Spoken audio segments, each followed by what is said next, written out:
welcome back to Misati channel lagi nih. Are you still with me? Okay, good. Let's study TOEFL structure and written expression. We still discuss about how to do the TOEFL test, okay? Let's check number 1. If England had not imposed a tax on tea 220 years ago, will the United States have remained part of the British Commonwealth? Perhatikan baik-baik ya, pay attention. If England had not imposed. Di sini if-nya kita lihat underline-nya I. I mean ya. Kemudian B-nya impose. Di sini kita lihat ada had ya. Otomatis jika ada if kemudian until C, comma, and then D ada will-nya. Masuknya ke conditional.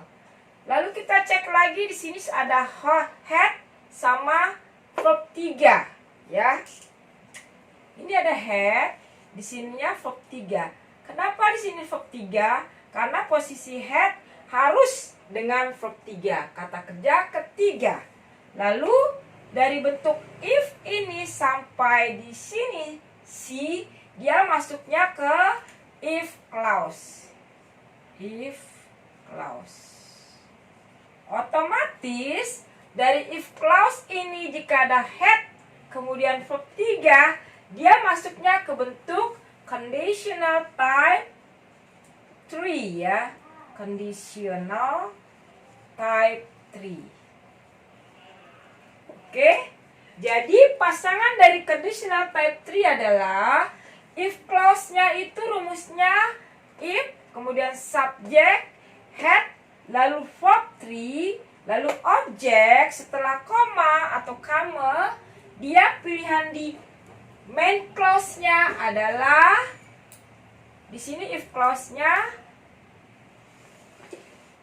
kita lihat ya, conditional type 3. Conditional type 3 ya. Jadi if clause-nya ini nanti dia rumusnya adalah if kemudian subject lalu had tambah verb 3 lalu objek ya.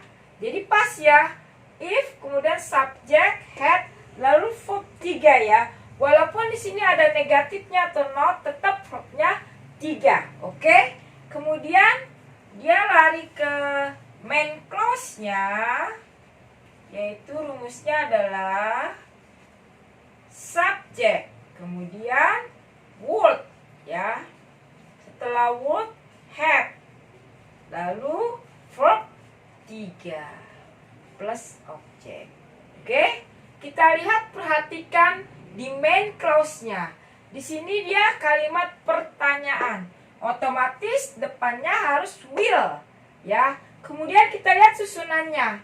Di sini ada have lalu verb 3. Sama ya. Have verb 3. Nah, otomatis yang salah adalah yang will. Harusnya dia walaupun pertanyaan depannya would. Understand? Oke. Next, number 2.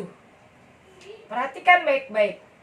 2 of the players from the Yankees has been chosen to participate in the All-Star game ya. Perhatikan di bentuk subjeknya apa, Miss? 2 of the players. Jadi dua pemain dari Yankees, ini klub ya, has been chosen, sudah dipilih untuk ikut berpartisipasi dalam kejuaraan All Star. Ya, dilihat di sini bentuk subjeknya dua pemainnya pas ya. Di sini pas. From the Yankees-nya diberi keterangan dari klub Yankees. Nah, kalau di sini more than one person atau lebih dari satu subjeknya, maka pilihan di sininya salah. Jadi harusnya have. Lalu been-nya betul, chosen-nya betul. Ini verb 3. Nah, ini masuknya ke dalam bentuk aktif pasif tapi di simple present perfect ya. Jadi 2 pemain dari Yankees sudah dipilih untuk berpartisipasi dalam kejuaraan All-Star Game ya. Jadi masuknya ke passive tapi bentuk present perfect ya. Nih, passive bentuk present perfect. Oke, jadi rumusnya adalah subjek, kemudian have, lalu tambah been, verbnya tiga. Di sini dia have been-nya ini, be-nya ini adalah bentuk daripada ketiga be ya. Kan pertama itu be, is, am, lalu are. Kemudian be yang kedua yang di past tense was sama were. Lalu be yang di future adalah be yang di future-nya nanti be saja kita ambil. Contohnya will be ya. Nah, jadi yang di present perfect ini be-nya adalah been. Understand ya? Oke, good. Next, number 3. Titik-titik atau bla bla bla. He would have signed his name in the corner. Perhatikan baik-baik ya, kalau dibentuk seperti ini kita cari yang tepat. Setelah koma atau after comma, dia main clause. Kenapa kita bilang main clause? Karena ada would, ada have, ada sign. Ya, jadi di sini conditional type 3. Conditional type 3.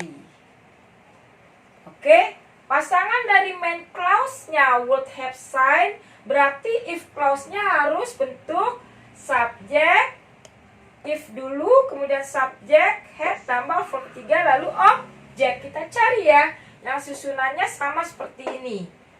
A, if he painted that picture. Masih salah ya, karena dia tidak ketemu head-nya. Oke, kemudian yang B, pasangan daripada type 3 ini, if he paints that picture. Masih salah, karena ini ke present, ini ke past tense ya. Lalu kita lihat C, if he had painted that picture. Ini pas, karena dia ada subjek, if dulu baru subjek, kemudian had, lalu verb 3 baru objek ya. Jadi yang pas adalah yang C. Kalau kita lihat yang if di sini B-nya, di sini would have-nya masuk ke main clause, tapi dia ada if. Jadi salah. Oke? Understand semuanya? Jadi, jika ingin mengerjakan TOEFL, kita lihat dari padanan kata-katanya atau dalam kalimat itu ya. Jika kita lihat ada if, kemudian had, lalu verb 3, pasti sudah langsung bisa menjawab dia masuk conditional type 3. Kemudian kita lihat lagi subjek.